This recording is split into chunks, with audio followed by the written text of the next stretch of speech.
Eu tenho certeza que você está cansado de saber quem é essa rocha da qual Jesus está falando, quando ele diz: sobre esta pedra edificarei a minha igreja. Eu quero compartilhar com você a revelação que o Espírito Santo me deu. Não é uma revelação para dizer que a rocha é Pedro. Pedro nunca será a rocha da igreja. A igreja não poderia estar firmada sobre homem nenhum, a não ser aquele que a comprou com seu próprio sangue. Agora, quando Jesus diz a Pedro: também eu te digo que tu és Pedro, e sobre esta pedra edificarei a minha igreja, eu acredito que Jesus não estava falando nem de Pedro e nem dele. Eu acredito que nesse momento Jesus estava se referindo ao que aconteceu anteriormente, verso 17. Quando ele fala de uma igreja que estará edificada sobre uma rocha, e que estando ela edificada assim, as portas do inferno não prevalecerão contra ela. Olha o que diz o verso 17, um verso antes. Olha só.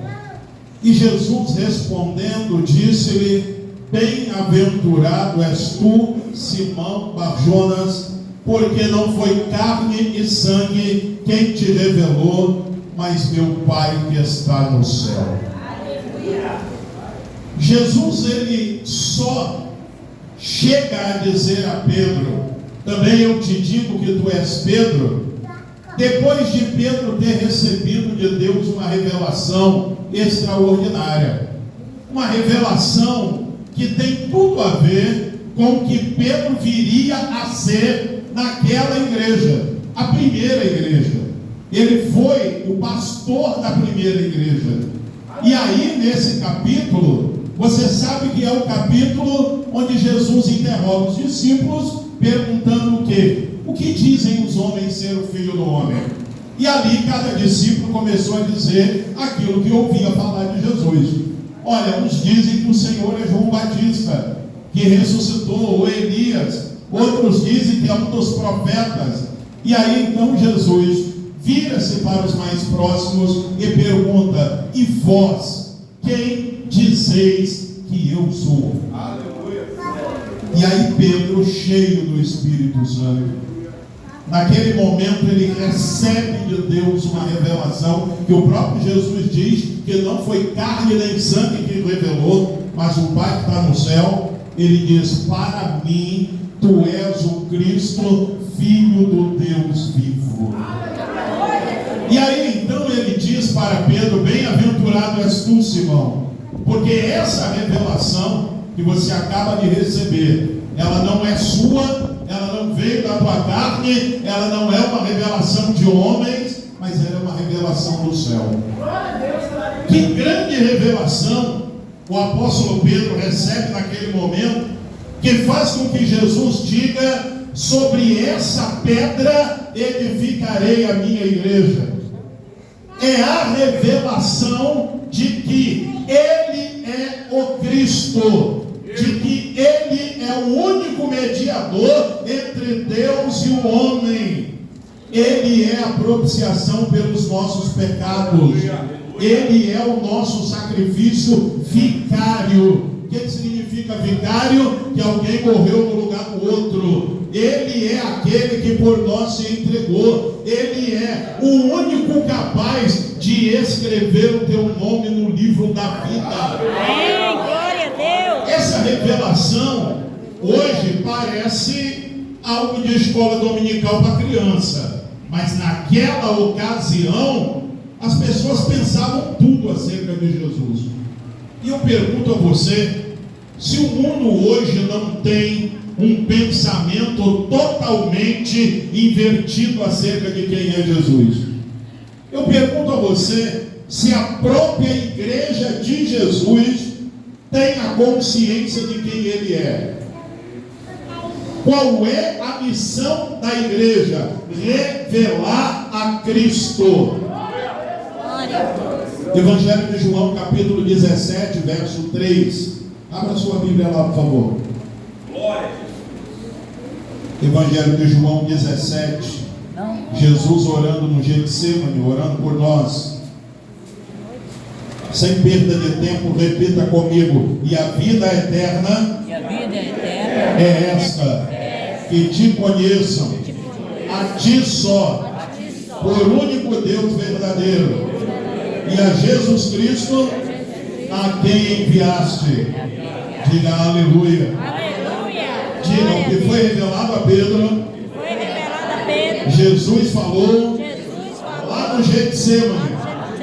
Diga, querida, a vida eterna é essa: que te conheçam como único Deus verdadeiro, e a Jesus Cristo como teu enviado. Diga, o resto é balela, o resto é conversa fiada. Qualquer outra mensagem que a igreja pregar será uma mensagem secundária. A nossa mensagem é que Ele é a vida eterna. A mensagem da igreja, ela tem que ser cristocêntrica. Ele tem que estar no centro da nossa mensagem, como a Bíblia diz que Cristo era o único assunto do ministério de Paulo. E quantos assuntos a gente traz para cima do púlpito? Quantas coisas a gente faz? Existe um bispo da igreja de Nova Vida, eu gosto muito dele, o bispo Tito Oscar. Ele pastoreava a Nova Vida de Botafogo e ele é psicólogo clínico. E um dia uma menina tentou tirar a própria vida ali em Botafogo, na Voluntários da Pátria. Ela se jogou na frente do ônibus, o ônibus bateu, só encostou nela devagar, o ônibus já vinha parando. E as pessoas viram que ela se jogou e viram que a igreja estava aberta. Pegaram essa menina, levaram lá dentro da igreja. O bispo Tito Oscar estava no escritório. Levaram ela até o escritório do pastor e contaram a história para ele. Olha, ela acabou de tentar tirar a sua vida. E o bispo Tito Oscar olhou para aquela menina e pensou: é a hora de eu jogar sobre ela tudo que eu aprendi na faculdade de psicologia. E ele olhou para ela e disse: minha filha, a vida não se resume só em você. Você tem pessoas que te amam, você tem uma família e tal, isso, aquilo, outro. E ela lá de cabeça baixa. Ele falou por mais de meia hora. E quando ele terminou de falar, ele perguntou: você está melhor? E ela disse: o senhor é pastor? E ele disse: sim. E ela diz: pastor, eu frequento um psicólogo semanalmente. Eu só aceitei que me trouxessem aqui porque eu pensei que ia receber uma oração. Aleluia! Glória! Aleluia! Santo és, Senhor, glória! Oh, glória a Deus! Eu achei que ia receber o quê dentro da igreja? Quando Jesus diz a Pedro: sobre essa pedra edificarei a minha igreja, ele está falando da revelação que a igreja precisa levar ao mundo. Quando a igreja sai de cima dessa pedra, ela começa a pregar outras coisas. Quando a igreja sai de cima dessa rocha, o pastor vira um coach. Não é mais pastor, ele é um coach, é um animador de auditório. Ele não ora mais por ninguém, ele não fala mais da cruz, ele não fala mais de arrependimento, ele não fala mais do Espírito Santo, ele não fala mais na obra da regeneração, ele não fala mais em nascer de novo. Os nossos folhetos, em todos eles está escrito: sorria, Jesus te ama. Deveria estar escrito: chore, Deus está enojado do teu pecado. Glória! Pastor, a maioria não ia segurar um folheto desse, mas quem segurasse ia estar salvo.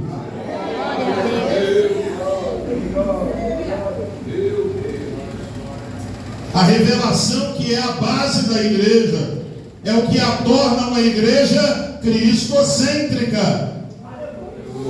João 17,3, a vida eterna é essa, que conheçam somente a Ti como o único Deus verdadeiro e a Jesus Cristo a quem enviaste. Nós fomos levantados para levar Cristo a outras pessoas.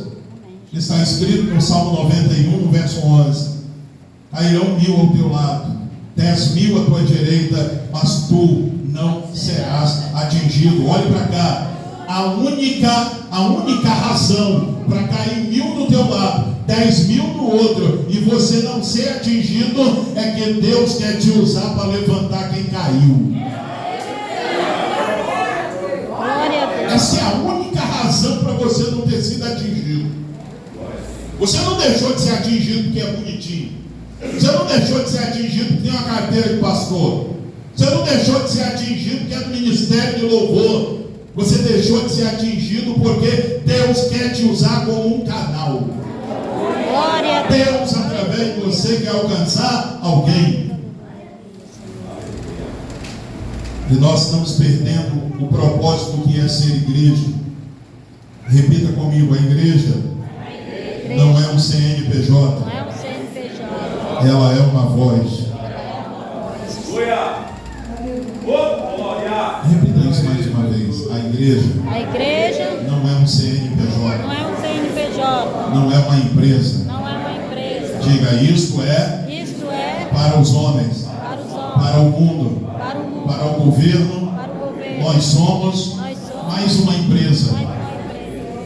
Diga: para Deus, nós somos uma voz.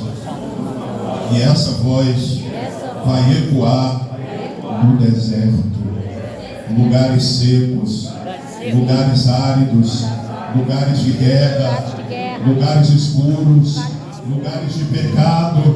Essa voz vai ecoar, essa voz vai chegar, essa voz vai estar lá, essa voz vai levar o som do céu a quem precisa ouvir. A igreja é uma voz. Aleluia, é isso que nós somos. É isso que nós somos. Louvado seja o nome do Senhor. Eu tenho um amigo pastor em Araruama que tinha uma igreja na sua casa.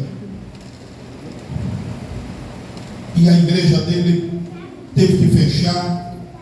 E ele fechou a igreja e me mandou uma mensagem dizendo: pastor Ayrton, nós fechamos a igreja e tal, isso e aquilo, por isso, por aquilo, outro, então esse ano não vai ter festividade. Eu falei: por que você não faz na praça? Na praça? Eu falei: a igreja somos nós. Quanta gente que passa pela praça que nunca foi na igreja, quando a igreja estiver na praça, as pessoas vão conhecer que a igreja está ali. A igreja não é um CNPJ, a igreja é uma voz. E Deus precisa voltar a usar a voz da igreja. Deus precisa da tua boca. Deus precisa de você para que você seja usado para alcançar alguém. É necessário. Eu gostaria de falar com você acerca da igreja pelo lado de dentro. Nós falamos até aqui da igreja pelo lado de fora. A voz da igreja, a representatividade da igreja, como ela deve ser vista.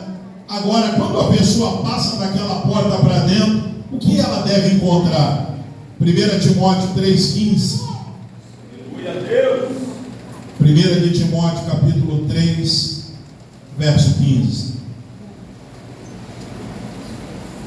Glória a Deus, aleluia. 1 Timóteo 3, 15.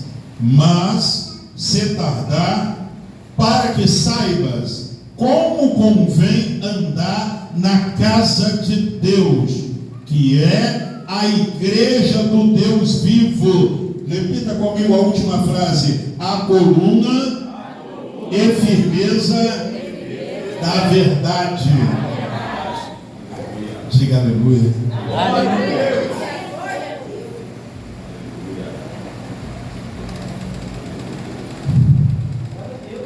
Ari Barroso morava no centro, perto do centro do Rio, e decidiu fazer uma visita à Catedral Presbiteriana no Rio, Rua Silva Jardim, número 23.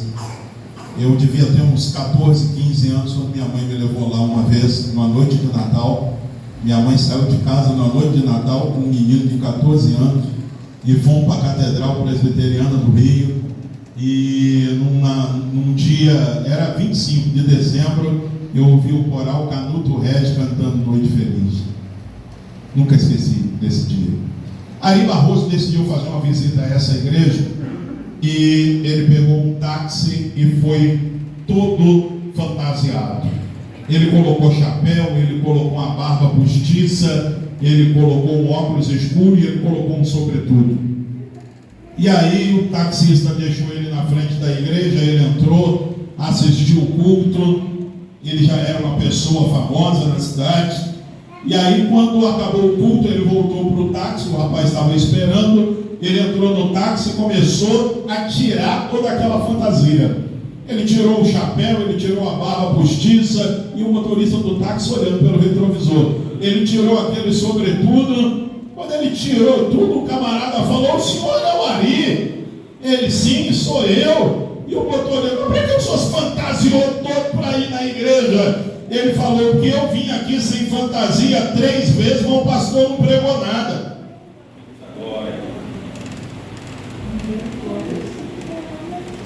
Hoje eu vim assim, eu ouvi uma mensagem. Aleluia! Glória a Deus!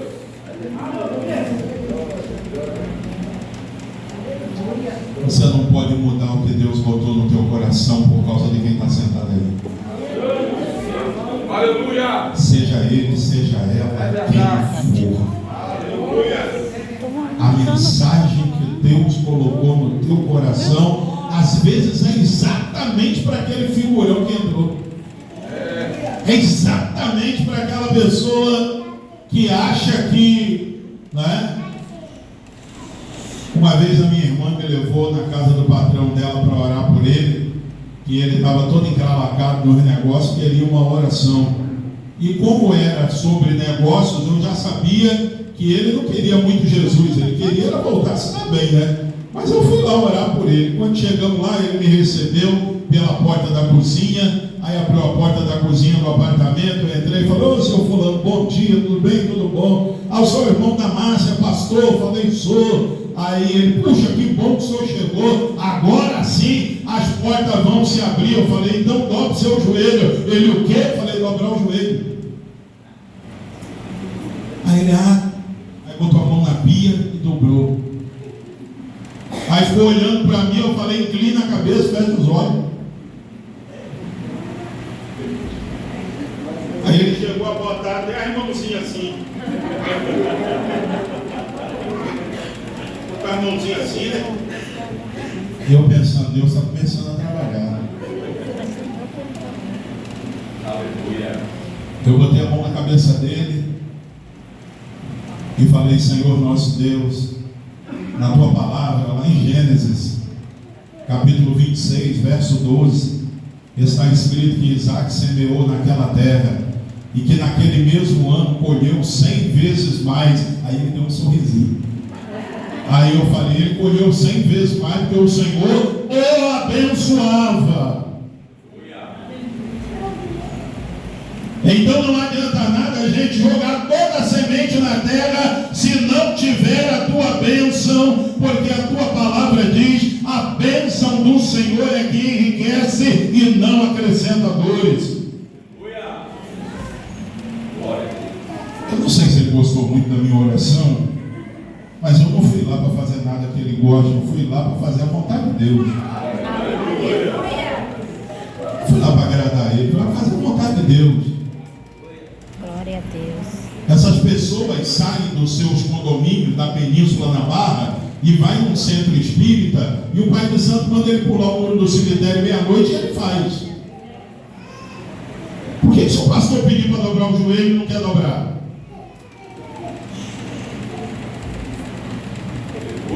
Eu não aceito orar na casa de uma pessoa e começar a oração e a pessoa está com a televisão ligada. Ou eu desligo ou eu não oro.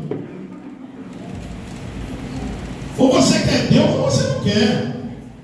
E quem vai mostrar para o mundo quem é Deus somos nós, a igreja. É verdade. É a igreja que vai mostrar para o mundo quem ele é.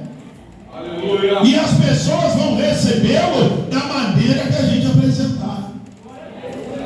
Se você apresenta a eles um Deus que aceita tudo, e você sabe que é mentira, você sabe que ele não aceita tudo, senão ele tinha aceitado a oferta de Caim. Por que ele não aceitou a de Caim, se ele aceita tudo?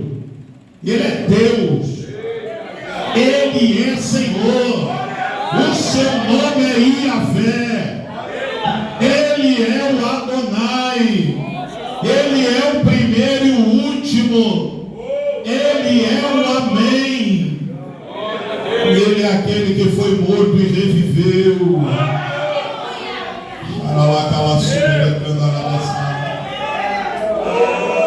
Aleluia. É através da nossa vida que ele vai se revelar às pessoas. E eu não posso vender barato que custou sangue. Eu não posso vender barato que custou o preço de sangue. O que as pessoas estão encontrando hoje ao entrar na igreja? O que elas estão encontrando? Aleluia. Glória a Deus. Antes de terminar,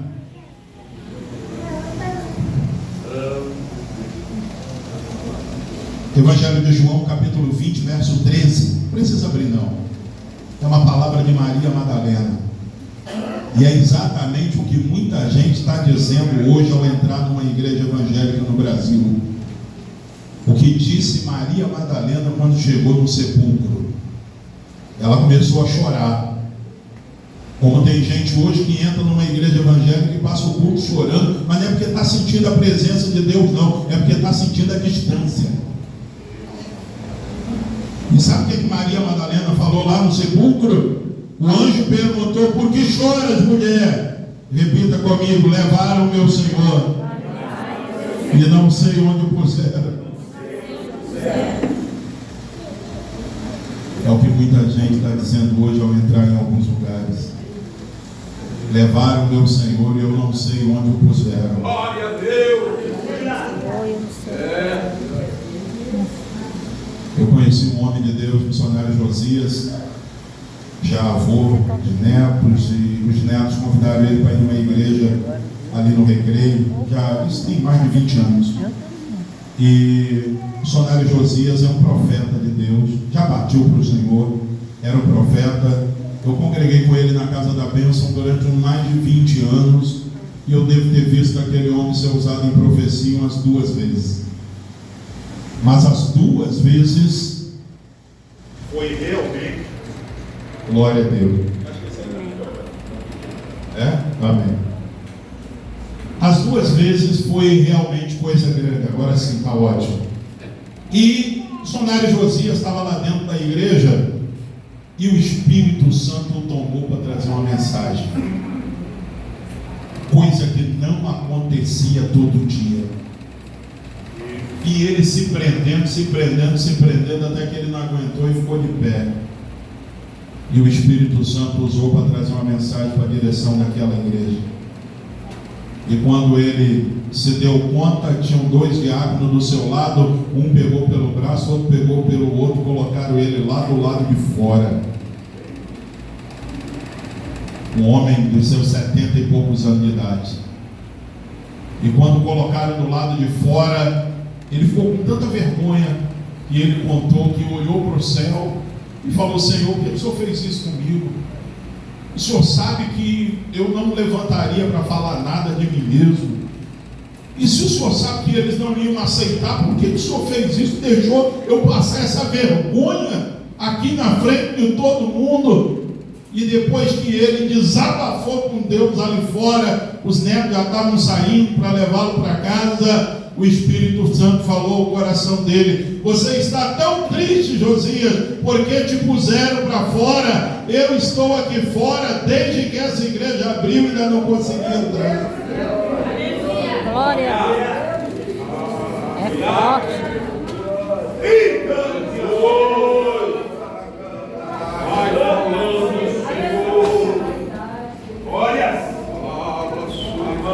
Uma coisa que chama atenção preocupação de qualquer pastor, uma preocupação que a gente tenha com o crescimento da igreja, e eu quero terminar falando disso. Atos 16, verso 5, uma promessa de Deus para a sua igreja. Aleluia. Atos 16, verso 5. Repita comigo: de sorte que as igrejas eram edificadas na fé, e cada dia cresciam em número. Diga aleluia. Glória. Há muitos anos atrás, eu vivia muito preocupado com esse negócio de crescimento de igreja, de número, quantas pessoas batizamos e tal, quem saiu, quantos saíram, quantos entraram, qual é o saldo que eu tinha. Aliás, eu quero falar uma coisa para você: não confunda saldo com fruto. Qual a diferença entre saldo e fruto? Saldo é tudo aquilo que diz respeito a mim, aquilo que eu conquistei, a minha casa, o meu carro, o meu emprego. Esse é o saldo da minha vida. Mas fruto é aquilo que eu gerei nos outros. Da onde vem a palavra igreja? Do grego eclesia, que significa voltados para fora. Então fruto é aquilo que você gera nos outros. Liderança não tem a ver com quantos seguidores você tem, mas com quantas pessoas você serve. A liderança tem a ver a quanta gente você serve. E é exatamente isso. Eu me preocupava com o crescimento da igreja, e um belo dia o Senhor me acordou e me levou até o quarto da minha filha. E eu cheguei lá, Ana Carolina devia ter uns 2, 3 anos de idade, e eu fui até o quarto dela, e o Espírito Santo me perguntou nitidamente no meu ouvido: você já veio aqui algum dia orar para essa menina crescer? Eu falei: não. E o Espírito Santo perguntou: e por que você não ora para a sua filha crescer? Eu falei: porque o crescimento dela é natural. Eu oro para que ela tenha saúde. E o Espírito Santo falou: assim é a minha igreja. Você não precisa orar para ela crescer, mas para que ela tenha saúde, que ela esteja viva, porque tudo que está vivo cresce. Amém. Glória a Deus. Repita isso: tudo que está vivo. Tudo que está vivo Cresce. Essa deve ser a nossa preocupação. Fique em pé onde você está. Antes de orar, eu queria citar uma frase. Vocês sabem que eu gosto de frases, né? E eu separei uma aqui sobre igreja. É de um autor desconhecido, mas é uma frase muito interessante sobre a igreja. Repita comigo: no princípio, a igreja era um grupo de pessoas que seguia a Cristo e guardava seus ensinamentos, até que a igreja chegou à Grécia e se tornou uma filosofia. Depois, essa igreja chegou a Roma e se tornou uma instituição. E finalmente chegou à América e se tornou um negócio.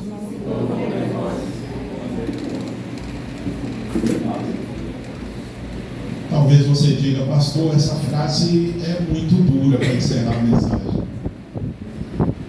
Essa frase não é a verdade, porque nem toda igreja que está aberta tem um comércio.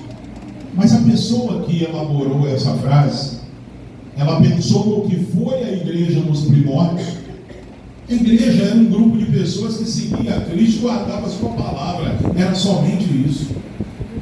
Quando a igreja chega à Grécia, ela se mistura com a filosofia, e Paulo teve um trabalho danado para separar, para mostrar aos gregos a verdadeira sabedoria de Deus.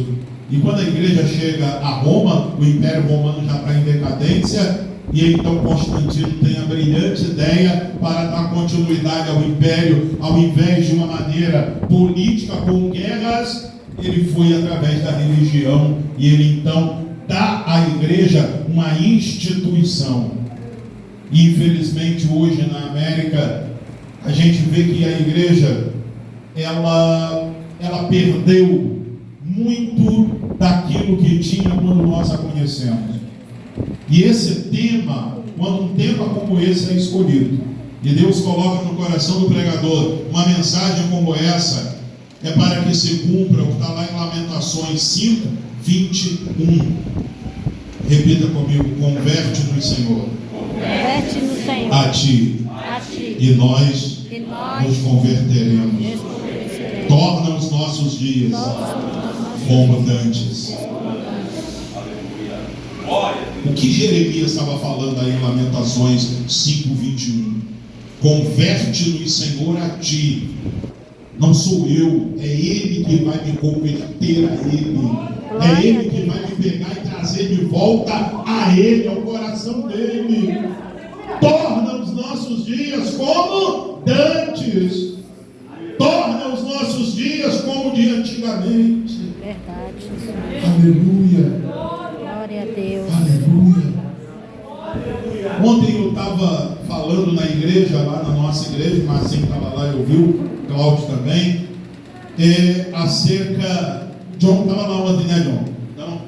Acerca de uma vizinha, de um garoto que mora lá perto da minha casa, e hoje ele já está com quase 25, 26 anos, e ele tinha uns 2 anos de idade, e lá não era igreja, era só a minha casa, e eu estava descendo a escada da minha casa, eu e um pastor amigo meu, o pastor Dorival, aqueles pastores à moda antiga, mas a moda antiga que eu digo da coisa boa, da fé. A mulher chegou e disse: olha, eu queria pedir oração a vocês pelo meu filho, que ele está com uma hérnia, né? E eu não estou conseguindo marcar a cirurgia para ele, estou saindo agora. E esse pastor amigo meu, Dorival, falou com ela assim: cadê o menino? Ele falou: o pai dele está arrumando ele lá em casa. Falou: traz ele aqui agora, para a gente orar por ele. Aí ele falou para mim: pastor, aí vai lá e pega azeite. Eu falei: eu não sei se tem não. Ele falou: pega óleo, pega alguma coisa que molhe a mão. Pega alguma coisa que molhe a mão. Eu botei o óleo do Lisa mesmo num copinho, desci a escada, ela já estava com o menino. Ele baixou o short do menino, ungiu a mão, botou em cima do caroço e disse: Senhor, nós repreendemos em nome de Jesus. Tirou a mão e levantou o short do menino. O Henrique está com 27, 28 anos, não sei, nunca precisou operar porque o caroço subiu.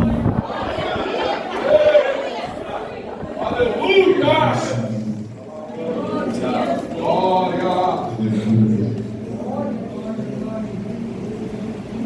Eu não sei se vocês conheceram o missionário Cecílio Carvalho Fernandes, alguém conheceu? O missionário Cecílio foi numa casa que eu costumo ir muito, o pastor Geraldinho. Ele mora na Estrada da Matriz, em Guaratiba. Estrada da Matriz, por onde passava o 854 antigamente. O missionário Cecílio estava procurando um pastor chamado Geraldo. Era outro Geraldo. E ele acabou chegando na casa do Geraldo errado, do Geraldinho. E aí o Geraldinho não estava em casa, só estava a esposa, a irmã Iraci. A irmã Iraci estava com um caroço em cima do olho, que o olho já estava fechado. E ela já tinha feito de tudo, já tinha ido em médico e somente uma cirurgia para resolver aquilo ali. E o missionário Cecílio bateu palma lá no quintal dela. E ela saiu com um pano aqui. Aí ela reconheceu ele e falou: missionário, o que o senhor faz aqui? Ele falou: eu estou procurando o pastor Geraldo da igreja ali assim. É o seu marido? Ela: não, meu marido é outro Geraldo. Esse Geraldo mora mais na frente. É só o senhor entrar ali, a casa é tal. Aí ele: tudo bem. Quando ele ia voltando para o carro, ele parou, falou: irmão, o que é isso no seu olho? Ele falou: missionário, esse caroço apareceu e não quer sair não. Ele falou: eu posso orar pela senhora? Ela: para mim é uma honra. E foi andando até o carro. O missionário Cecílio pôs a mão ali naquele caroço, orou por ela e Aí ela contou a história para o marido quando ele chegou de tarde. Essa oração foi por volta de meio-dia. Quando o marido chegou do trabalho às 6 horas, ela contou para ele: você não sabe quem esteve aqui, você não sabe quem orou por mim. Missionário Cecílio Carvalho Fernandes. E o Geraldinho, o marido, olhando para ela, começou a chorar. Ela olhou para ele e falou: menino, você está mais emocionado do que eu. Só porque eu recebi a oração dele, você está chorando? Ele: não, filho, eu não estou chorando por cada oração, é porque não tem mais o caroço. Ela ainda não tinha olhado no espelho. Converte-nos, Senhor, a Ti, e nós nos converteremos. Torna os nossos dias como dantes. Você foi chamado para ser instrumento nas mãos dele, para ser usado por ele, usada por ele. Esse privilégio não é só para pastores, bispos, diáconos. Esse privilégio é para todo aquele que crê. Ele disse: estes sinais seguirão aos que creem.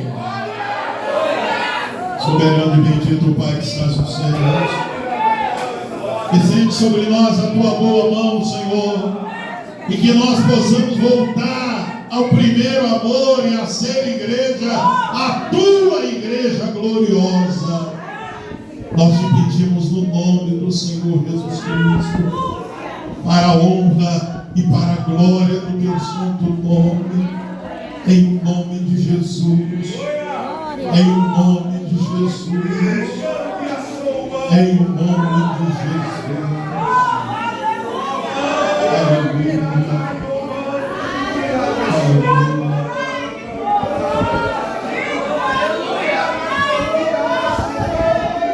Aralagas, Coremandelefas. Aleluia. Que o Espírito de Deus possa renovar a tua vida. Que o Espírito Santo, olhe para cá um minutinho, eu vou passar o pastor Leandro. Que o Espírito do Senhor tomara que você entenda o que eu vou dizer. Que o Espírito Santo de Deus venha fazer a gente pular menos e mudar mais. O Espírito Santo possa fazer a gente pular menos e ter mais caráter. Eu trabalhei numa empresa que um dia ouvi uma coisa do segurança que botou um peso nas minhas costas. A gente trabalhava numa empresa e na saída era revistada a bolsa de todo mundo. E sempre que eu ia sair, eu abria a mochila e ele dizia: pode ir, pastor. E não olhava. Até que um dia, eu brincando com ele, o nome dele era Roberto, um policial que nos dias de folga fazia chefia da segurança nessa empresa. E um dia eu falei: Roberto, por que você nunca olha a minha mochila? E ele olhou para mim e falou: aí, você é pastor? Eu falei: sou. E ele disse: no dia que eu tiver que olhar a sua mochila, o mundo acabou.